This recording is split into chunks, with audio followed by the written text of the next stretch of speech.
Hello once again. I'm Steve Poole with Vision New England, and today it is our special privilege to have with us a notable Boston pastor and a true elder statesman in the body of Christ, the Reverend Dr. Wesley A. Roberts.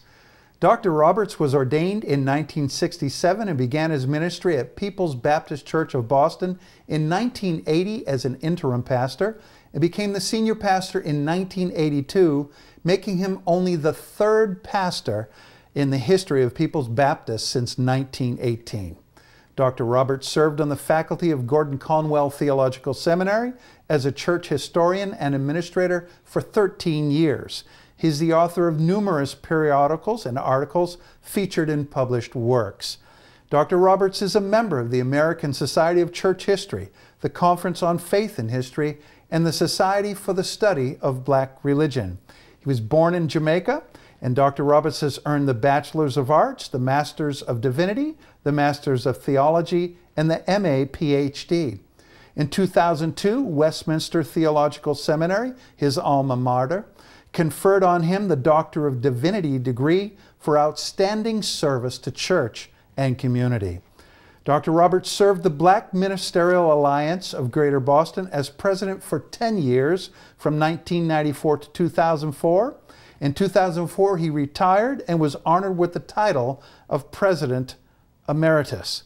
People's Baptist of Boston was organized in 1805. It is the oldest African American church in New England and the oldest African American Baptist church outside of the South. It is a large, thriving, and vibrant congregation. Dr. Roberts, thank you very much for being with us today. It is a pleasure to have you. Thank you very much, Steve. As we start our conversation today, I'd like to explore a little bit of your background in cooperative ministry in Boston. You're President Emeritus of the Black Ministerial Alliance, which you served as president for 10 years, as I just said. The BMA is widely acknowledged as one of Boston's most respected and effective faith-based organizations. I was wondering if you could tell us a little bit about the history, vision, and work of the BMA. First of all, Dr. Roberts, because I really don't know, and I'm sure many of our viewers don't, how did the BMA begin?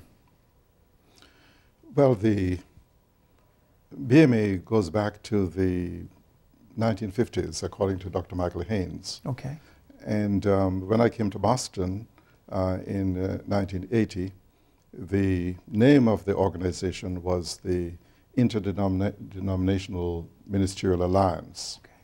I wasn't a part of it then, but then it was restarted under another name, the Interfaith Ministerial Alliance, okay, which then included the Nation of Islam. Oh. I went to a few of the meetings then, and my colleagues got to know me. So after the president, Reverend McCall Thomas, was reappointed elsewhere, the position of president was open, and my colleagues thought that I was the one to take over.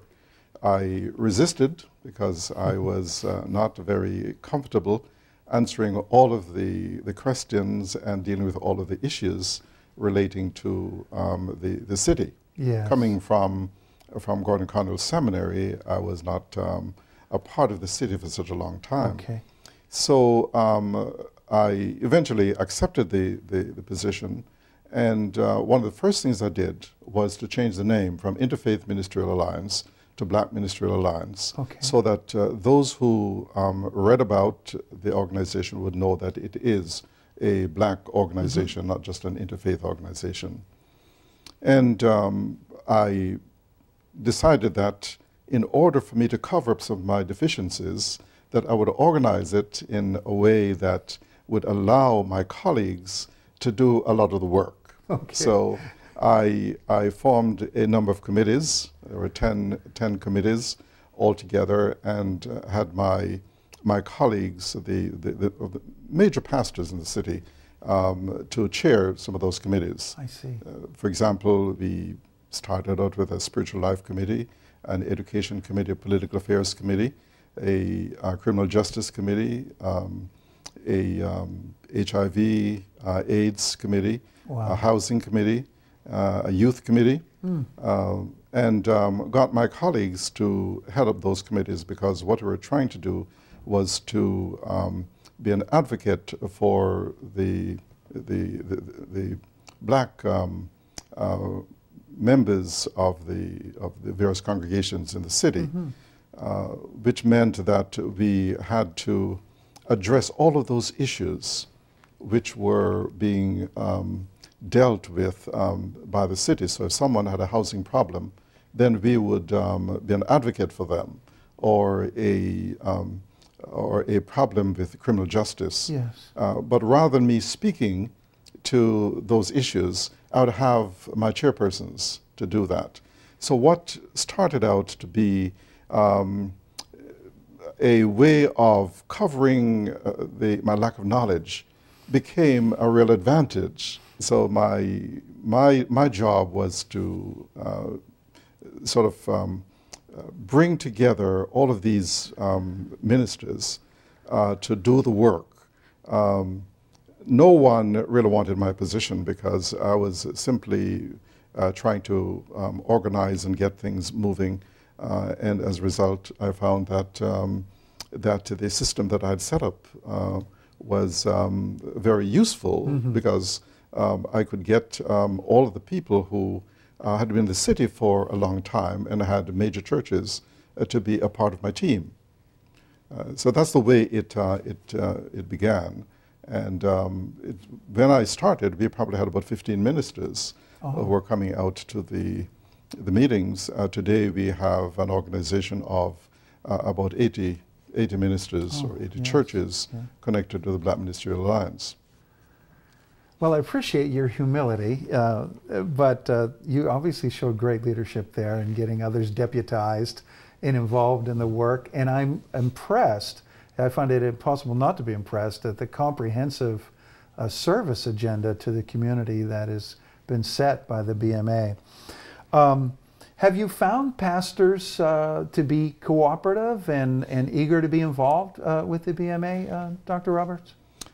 Yes, because of my belief that you have to establish relationships with pastors. Yes. And if anyone asked me how I was able to bring such a diverse group of pastors into the Black Ministerial Alliance, I would have to say because I established a relationship with them. So we had a variety of pastors from different denominations. I even had some of the Catholic Church, Episcopal Church, the Presbyterian Church, the AME Church, the AME-Z, the Baptist, and I brought the Pentecostals in and allowed them to be a part of my leadership team.